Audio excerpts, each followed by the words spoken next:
And joining us now to dive deeper into Meta's results is Rohit Kulkarni, Managing Director at Roth MKM. Great to see you as always, Rohit. So what is your sort of first blush reaction here, especially given that we're seeing this tumble in the shares?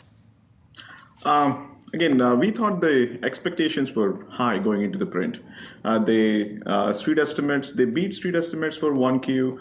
That's a good sign. Probably they came in line with what investors were expecting. The key kind of yellow flag here is the high end of guide does not bracket what investors were expecting. Investors, in my opinion, were looking for close to $40 billion, maybe slightly more than 39 and a half. So I think Q2 guide is one yellow flag. And as you guys mentioned, the CapEx and OpEx, both are rising. So second quarter in a row, they're raising CapEx guide. So clearly, how much they're investing in AI for infrastructure is going to keep on ramping up. And they have this curious little quote inside the PR saying, we are not giving guidance for 24, but we think we'll continue to invest in CapEx and AI infrastructure. So which means CapEx is going to continue to rise and probably they keep playing catch up. So those are the three worry points. Q2 revenue guide, 24 OpEx rising, 24 CapEx rising, second time in a row. In isolation, again, for Meta, the valuation support that you get around $440, $450 per share is extremely solid. It's trading at around 18 times right now for next year's earnings. I think you don't get an asset like this. So it continues to bounce between where it is right now to maybe back to 500 over the next few months. So we would be buyers on this weakness, but we'll love to understand what's going on with the CapEx guide. And Rita, I'm also just curious, you'd be buying on this weakness, but in the quarters ahead, do the comps actually get meaningfully tougher, Rohit, from here? Yep. I think comps get tougher, and the second double whammy, Josh, they have is investors don't have a visibility into incremental revenue drivers. Coming into 23, we knew that they're going to ramp up Reels monetization, they're going to ramp up click to messaging, they're going to ramp up AI, Gen AI related things throughout 23. Into 24, the number of incremental revenue drivers are slightly limited, and we have very limited visibility as to what net new things can they do, or is it going to be more of the same? So I think that's the wall of worry that investors would need to climb about comms getting tougher and fewer incremental revenue drivers. So hopefully we get a better narrative from them around the net new things that they have been investing in. Perhaps it is about e-commerce. Perhaps it is about what they're doing with Amazon and shops on Instagram. So there are new things, but not as big enough as we saw in 23.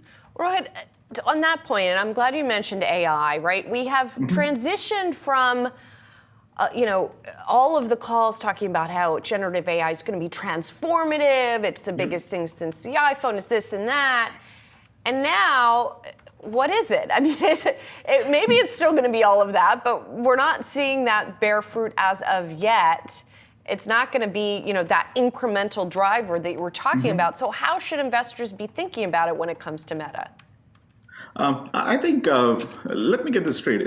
With regards to Mag 7 and definitely within the internet mega caps, Meta is probably executing on a Gen AI playbook and out-executing its peers better than what we have seen in the other Mag 5 players, if you will. The reason I say that is they have recreated their entire ad stack that has about 10 to 15 million customers, which are their advertisers. And so the scale of improvement that those advertisers will get with Gen AI improvements is going to be amplified, and that's going to help with the fundamentals. They're not doing a lot of external things that we are able to see on Instagram or WhatsApp or whatnot. Those are mostly experiments. But in my opinion, Meta is executing the AI, Gen AI playbook better than peers. And that's something that we are very excited as to how ad stack is improving, and now they're improving on consumers as well. But you're right. I think, Julia, in terms of it's not yet apparent, it's still coming, and that's the amount of investments that they need to do to make it very apparent. That is probably going to be the big question mark tomorrow morning. Rohit, I'll get you out of here on this. Obviously, a lot of news around TikTok, potentially, good news for Meta. Absolutely, as in there is no doubt about it. I think the way this is going to be a slow moving iceberg, in my opinion, or slow melting iceberg for the next 6 9 months, and then it melts very fast. But over the next 6 9 months, if you're a new advertiser who's looking to spend some resources, time, or money on TikTok, you would be hesitant because what if TikTok goes away in the next 12 months? So the first thing you do is probably go to the next best thing that's out there, that's Instagram. So the first and the most direct beneficiary that we think that happens with the volatility in TikTok in the next 6 9 months, that's Meta, that's Instagram, and then there is probably trickle down to other companies like YouTube and then maybe Snapchat. But Instagram is the best beneficiary next 9 months. Beyond that, it's a much bigger beneficiary. And Rohit, I know that you're buy rated on Meta. So do you think investors should be stepping in here as the stock falls on this earnings report, or is there like a key question that you need answered on that conference call first? I think, objectively speaking, there is the potential upside that investors thought that this is a company that could show a pathway to maybe $26 per share for 25, maybe $27 per share. I think that is off the table. But having said that, in my opinion, this company definitely does at least 23, maybe $24 per share.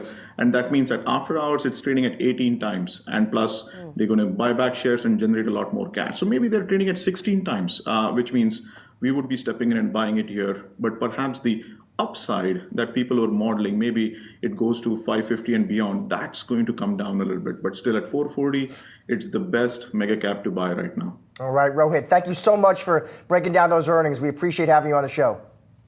Thanks, Josh. Thanks, Julia.